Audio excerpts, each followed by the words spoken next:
Hello, today we are going to learn this poem called Amanda, written by Robin Klein.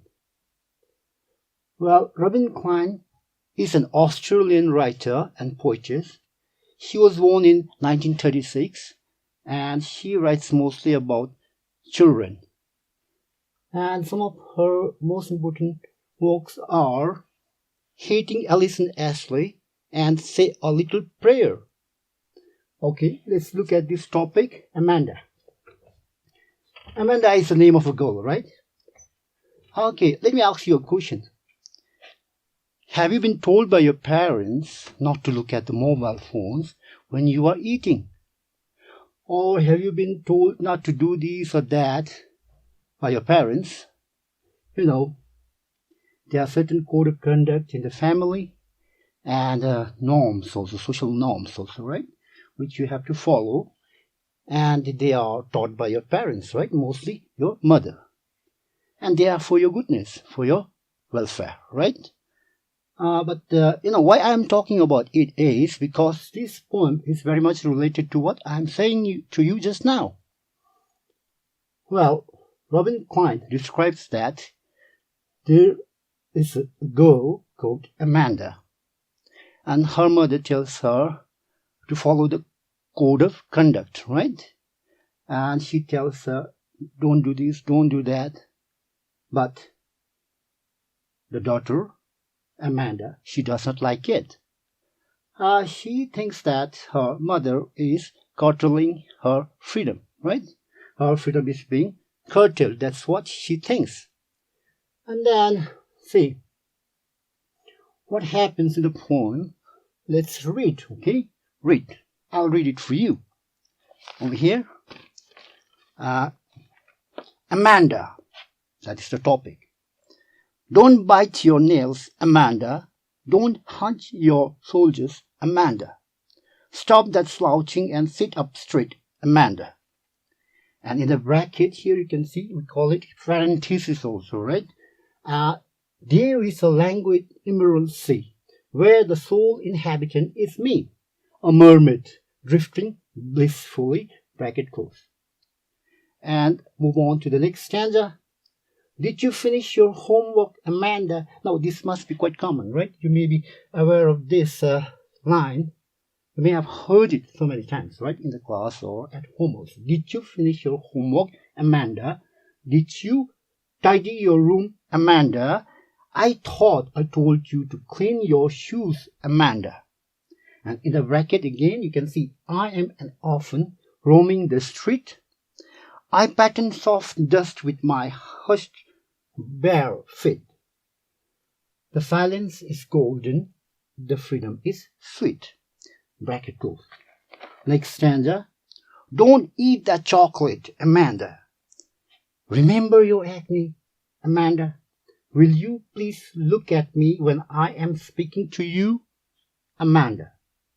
Now, again in the bracket, I am Rapunzel, I have not a care. Life in a tower is tranquil and rare. I will certainly never let down my bright hair. Now, the last stanza is here. Stop that sulking at once, Amanda. You are always so moody, Amanda. Anyone would think that I nagged at you, Amanda. Now, there is Amanda here. The last line, the last word is Amanda. Now, this is the first reading. In fact, you have to do reading twice loudly so that you can hear. And again, you have, after reading it twice loudly, you have to read it several times in your mind. And after that, think. Think. And after thinking, analyze. Who is the speaker here? You can see that the poet has created some characters here, and that mother of Amanda is speaking here, right? To Amanda. And Amanda is listening there, and she's reacting also.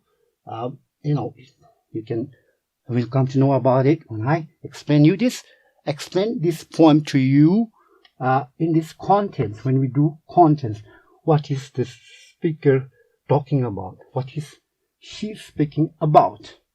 Okay, contents. The content is, let's take this first stanza now. Don't bite your nails, Amanda. You know, biting nails shows that you are nervous, right? And sometimes it's not clean also, it's not hygienic also. And then these are the norms and the code of conduct that you really follow, right? And don't hunch your soldier.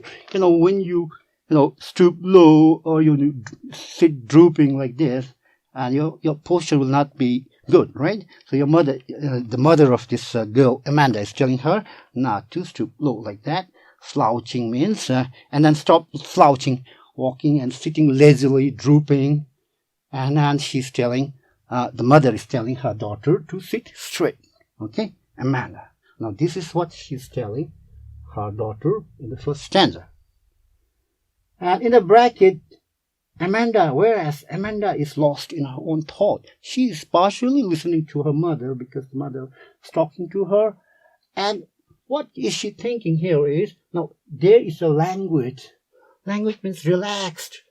Emerald sea. Emerald is a kind of a gem. And the sea's color is, emerald's color is green. That's why she's saying there's a sea green color and relaxed, and where the soul means the only inhabitant is herself, Amanda.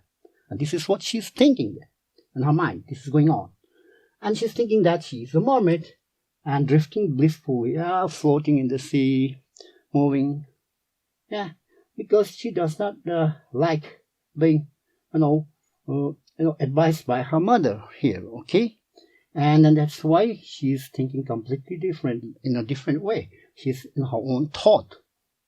Again, her mother starts here. Did you finish your homework, Amanda? No, homework, and then to clean your rooms, and then to place your things at the right places. These are the things which usually we do, right? Even the small children. So this is what her mother is telling her to do and asking her. And again, you can see that in this parenthesis, it is in the parenthesis in the bracket, inside the bracket, you can see she's saying, I'm an orphan, when her mother is telling her to do this and do that, and not to do that and not to do this.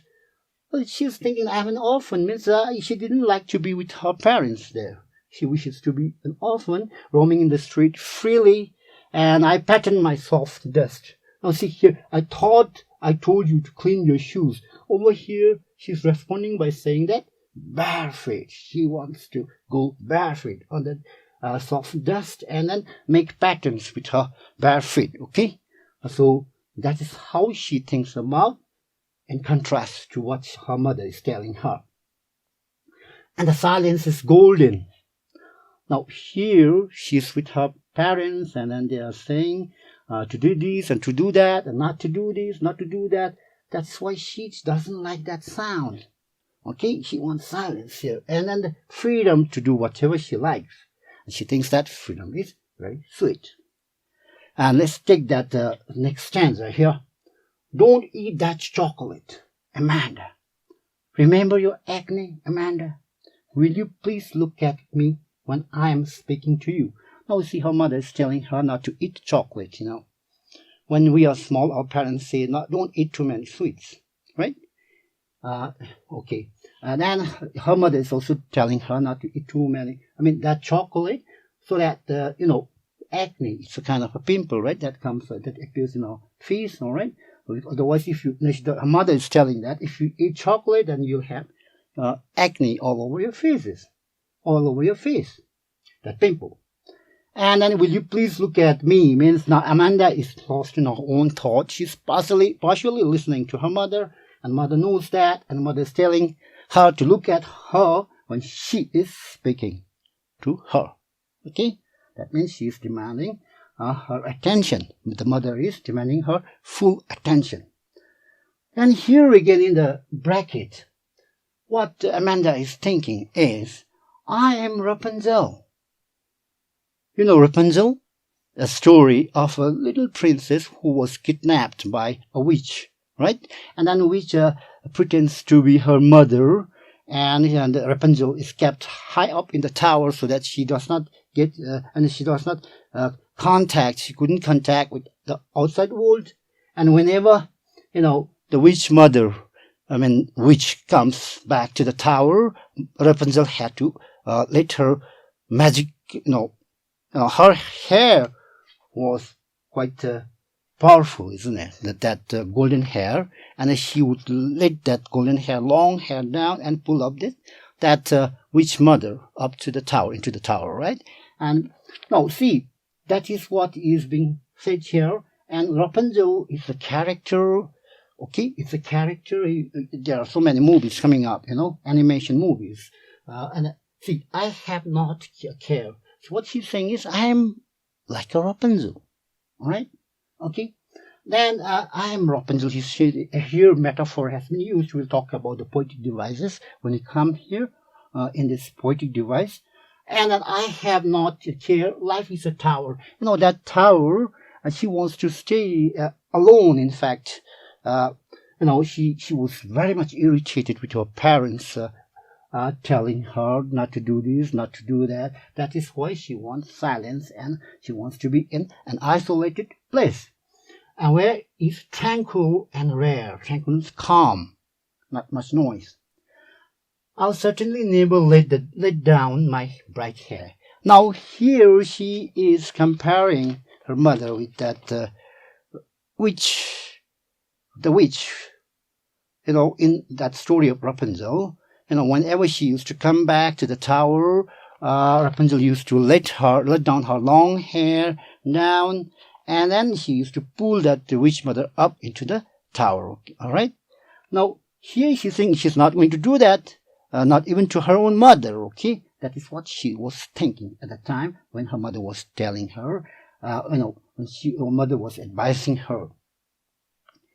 And see, stop that sulking at me, Amanda. See, sulking means getting annoyed, right? Well, no, the mother knows that Amanda is not happy, and then she's sulking, and she's saying, stop sulking. And you are always so moody, Amanda. And she thinks that Amanda is moody because she does not listen to her, right? And she sulks also. Anyone would think that I'm not at you, Amanda. The last word is Amanda. It didn't fit down there. I wrote it here. Okay. Then anyone would think that I am guilty. The mother is saying I am to be blamed. That's why the small child, the small girl, is sulking there. So you should stop doing that. That is what her mother is telling her. Okay. These are the contents here. And we have these words like, words like languid. Very simple words, right? What meanings? Like languid, relaxed, emerald, it's a gem, green colored gem. And then we have tranquil, means calm. Okay, orphan, a child without parents, right? And these are the things that are in this form. Now, look at this tone. What is the tone? The content is this. Now, tone. Tone is that they're having a conversation, right? The mother is telling her daughter, and her daughter is telling her daughter, and advising her daughter, in fact. Then the daughter is not in the mood of listening to her, although she is responding here. But in her thoughts, she's in a completely different world. And then the sound, okay. The sound means we think, in sound is can be referred to as like a rhyme scheme also, okay? Rhyme scheme, sound. Now see, don't bite your nails, Amanda. Don't hunch your shoulders, Amanda. Hunch means to bend a bit, right? Slouching means lazily drooping. Now Amanda, same. So you can have E, right? Straight is completely different. So sound is completely different. You have to look at the last word, okay, here. And again, Amanda is there. So A, B, B. Okay? Then we have this one in the parenthesis, in the bracket here, C, me, Lee. It's all the same, you can say C. these are completely different to these sounds here. So you can write C here, and then this and these are same, so C, C, C. Okay, that is the rhyme scheme here. And then again, take this stanza here. Amanda, no, Amanda, same sound, right? A, Amanda, A.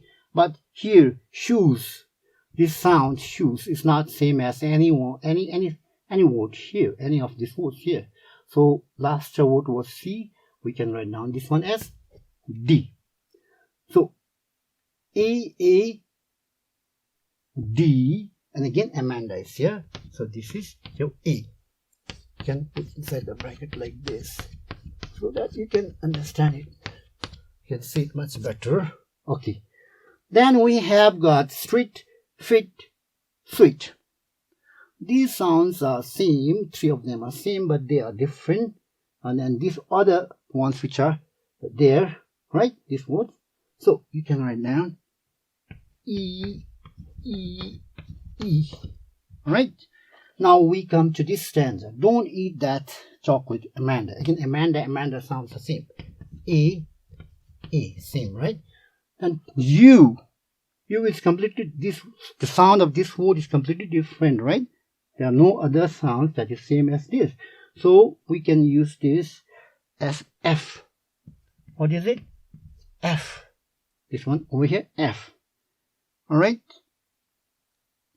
Then again, Amanda is A. Then we have this word, this stanza, these sentences in the bracket. I am Rapunzel, care, rare, hair, they all are same. And so you can write down G, G, G. Okay? And the last stanza, Amanda. A, and you, there's you, and there's you here also, so you can have same sound. There's the same sound, right? So F, F. And last word is there, Amanda. This is A. So this is how the rhyme scheme is here for this poem. A, B, A. C, C, C. A, D, A. E, E, E. F, A, G, G, G. And then A, F, A. Okay, that is the rhyme scheme of this poem. And we call it sound also. Okay, and then then let me rub this.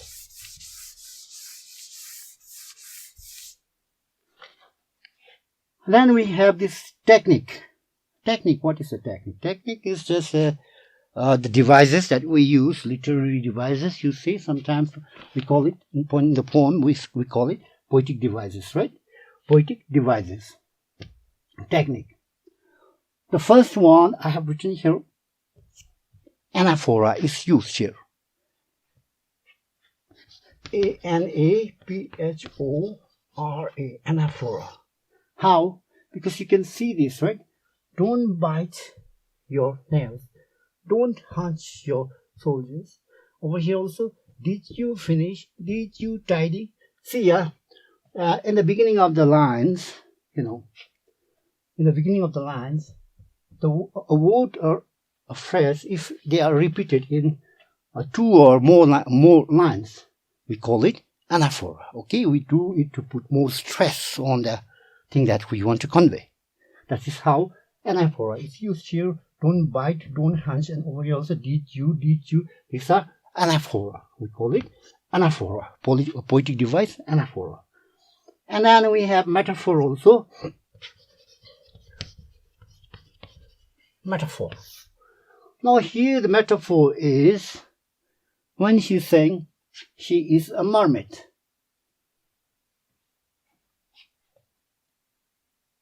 One thing is when she's saying I'm Rapunzel, and there she's saying that she's a mermaid, right? In fact, when we talk, metaphor is when we compare two completely different things. when we compare them without using like or as. If we use like or as, it will become simile, right? I'm like mermaid. That is simile. But I am a mermaid means that is metaphor. And over here also, she's saying I am. In fact, she wants to say that she's just like Rapunzel, right? But she's not using like or as here. The poet has the poetess, okay? She's a female. The poetess hasn't used like or as here. She's just saying, I am Rapunzel. So that is metaphor, okay? These are metaphors used in this poem. And then we have reputation. Of course, reputation. You can see this name, Amanda being repeated so many times here. So that is reputation, okay? Using it more than once, right? Reputation. This poetic device is called reputation. And then we have the most important one, allusion. Yeah, we have allusion. Okay, we have alliteration also. We'll talk about allusion first. Allusion is, when you explain a story or a poem, and when you use a very popular character or a place of another story in order to explain this story, when we refer to another story, that is called allusion. And if you do not know that another story, then you'll not be able to understand this also, okay? Yeah? Supposing, she's talking about these mythological characters like Rapunzel. If you have not seen a movie of Rapunzel or have not studied or read the story of Rapunzel, you'll not be able to understand this, right? Yeah? In the same way here also mermaid. Mermaids are those beings who are half fish and half human, right? Especially female. And then, so if you haven't seen movie or story of mermaid, then you'll not be able to understand this. So this is how allusions are used here. Allusions used here when she's mentioning mermaid, and allusion, poetic device called allusion is used here. And Rapunzel also, okay? Right? Now this is how allusion is used in this poem. And then we have alliteration also. Excuse me, let me rub this.